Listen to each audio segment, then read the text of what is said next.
તો વિદેશ પ્રવાસથી પરત ફરી રાજ્ય સરકારની ચિંતન શિબિરમાં ભાગ લેવા સીધા વલસાડ પહોંચેલા રાજ્યના નાયબ મુખ્યમંત્રી હર્ષ સંઘવીનું ભવ્ય સ્વાગત કરાયું।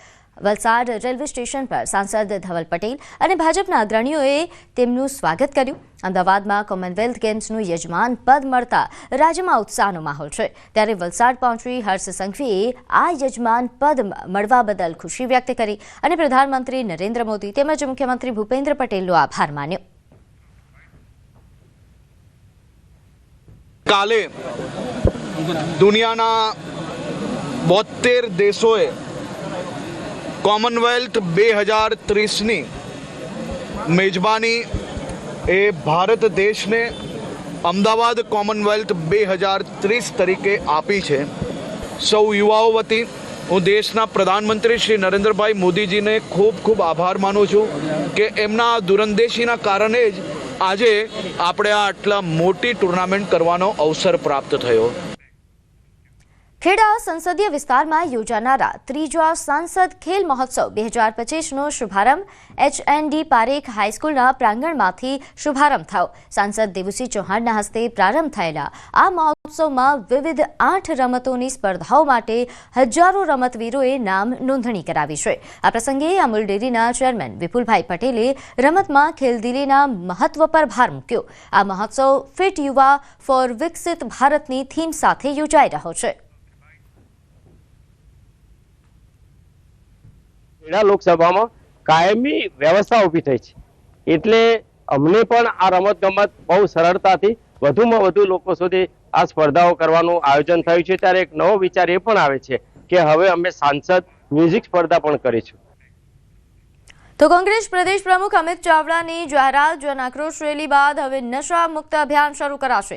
ગુજરાત કોંગ્રેસ રાજ્યમાં દેખાવો કરશે અને કોંગ્રેસ નશા મુક્ત ગુજરાત અભિયાન શરૂ કરશે। કોંગ્રેસ પ્રદેશ પ્રમુખ અમિત ચાવડાનું નિવેદન, દારૂ અને ડ્રગ્સ વેચવાવાળા લોકોને ખુલ્લા પાડીશું। નશા મુક્ત ગુજરાતનું અભિયાન ચલાવવા અમે જઈ રહ્યા છે। જ્યાં પણ નશો છે, જ્યાં પણ નશા ને વધારવાવાળા લોકો છે, જ્યાં પણ દારૂ ને ડ્રગ્સની બધી છે વેચવાવાળા લોકો છે, એ બધાને ખુલ્લા પાડીશું। તો સુરતના ધારાસભ્ય કુમાર કાનાણીના પત્રની અસર થઈ વારાછાથી સરથાણા ફ્લાયઓવર બ્રિજ નીચે ગેરકાયદેસર પ્રવૃત્તિની ફરિયાદ બાદ કાર્યવાહી મનપા તેમજ પોલીસે સંયુક્ત કાર્યવાહી કરી અને મોટા પ્રમાણમાં બ્રિજ નીચેના દબાણ દૂર કરવામાં આવ્યા। બ્રિજ નીચે ગેરકાયદેસર વસવાટ કરતા લોકોને હટાવવામાં આવ્યા। દબાણ ખાતા તેમજ પોલીસ વિભાગ દ્વારા દબાણ દૂર કરવાની કાર્યવાહી થઈ। ધારાસભ્ય કુમાર કાનાણીએ મનપા કમિશનરને પત્ર લખ્યો હતો અને બ્રિજ નીચે ગાંજા, અફીણ, ડ્રગ્સ, દારૂ અને જુગાર જેવી ગેરપ્રવૃત્તિની ફરિયાદ કરી હતી। લેખિતમાં ફરિયાદ કરી સમસ્યાનો ઉકેલ લાવવા રજૂઆત કરી હતી અને જે બાદ આ કાર્યવાही થઈ। हमने यहाँ पे एक पूरा क्लीन अप जो ऑपरेशन है इसको अंजाम दिया है।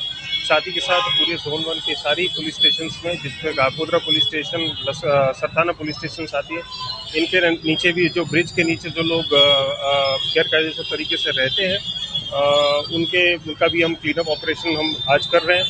साथ ही के साथ ये एक दिन का काम नहीं है और इसमें हम फ्रिक्वेंटली इसमें इस ऑपरेशन को हाथ धरेंगे। આગળ વાત કરીએ ગીર સોમનાથમાં કાર્તિકી પૂર્ણિમાના મેળા પ્રારંભમાં વિવાદ સર્જાયો। ધારાસભ્ય ભગવાન બારડે મેળામાં ગુસ્સો ઠાલવ્યો। મેળાનો પ્રારંભ વહેલો કરી દેવાતા ગુસ્સે થયા। ટ્રસ્ટે ધારાસભ્યને 5.5 કલાકનો સમય આપ્યો હતો। મેળાનો પ્રારંભ 5 વાગે જ કરી નાખતા ગુસ્સો ઠાલવ્યો હતો। ધારાસભ્ય ભગવાન બારડે કહ્યું કે આ મારું અપમાન છે, આ રીતે કરવું હોય તો આમંત્રણ ન આપો।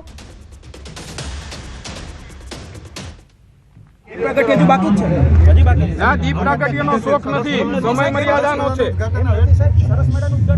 ના કરો, તમે 5:30 નો ટાઈમ અમને આપો છો ભલામણ, શું કામ આવું કરીએ?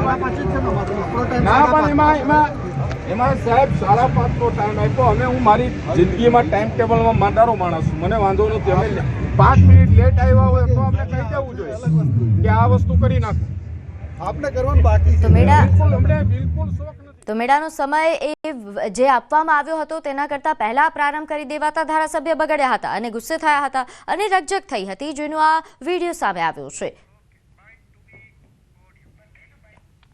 કોઈને કોઈ આમંત્રણ દેવામાં કઈ સત્ય રહી ગઈ હોય, કોઈ માણસની ક્યારેક ભૂલ પણ થતી હોય છે અને કદાચ સમજવા ફેરવું તો સમયને હિસાબે કદાચ ને થોડું વહેલું થઈ ગયું હોય. એ તો સોમનાથ બાપાનું સાનિધ્ય છે, સોમનાથ બાપાની આ પવિત્ર ભૂમિ છે અને ધ્યાન દોરવું એ નૈતિક જવાબદારી છે અને ધ્યાન દોર્યું છે. બાકી એની અંદર આજે પણ એટલી જ અહીંયા લાગણી જોડાયેલી છે. સોમનાથ ટ્રસ્ટ દ્વારા યોજાતા કાર્તિકી પૂર્ણિમાના મેળાનો પ્રારંભ થયો. આ મેળો કમોસમી વરસાદ પડવાના કારણે મુલતવી રખાયો હતો.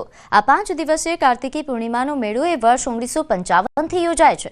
સોમનાથ ટ્રસ્ટ દ્વારા દર વર્ષે ભવ્યતા સાથે યોજાતા આ મેળાને હજારો ભક્તો, પ્રવાસીઓ તથા સ્થાનિક લોકો આતુરતાથી રાહ જોતા હતા, પરંતુ કમોસમી વરસાદના કારણે તેને પાછળ ધકેલાયો હતો. ત્યારે હવે 27 નવેમ્બરથી મેળાનો પ્રારંભ કરવામાં આવ્યો છે. આ મેળો 1 ડિસેમ્બર સુધી ચાલુ રહેશે. મેળાનો પ્રારંભ એ જૂનાગઢ રેન્જના પોલીસ વડા નિલેશ જાજડિયાના હસ્તે કરવામાં આવ્યો.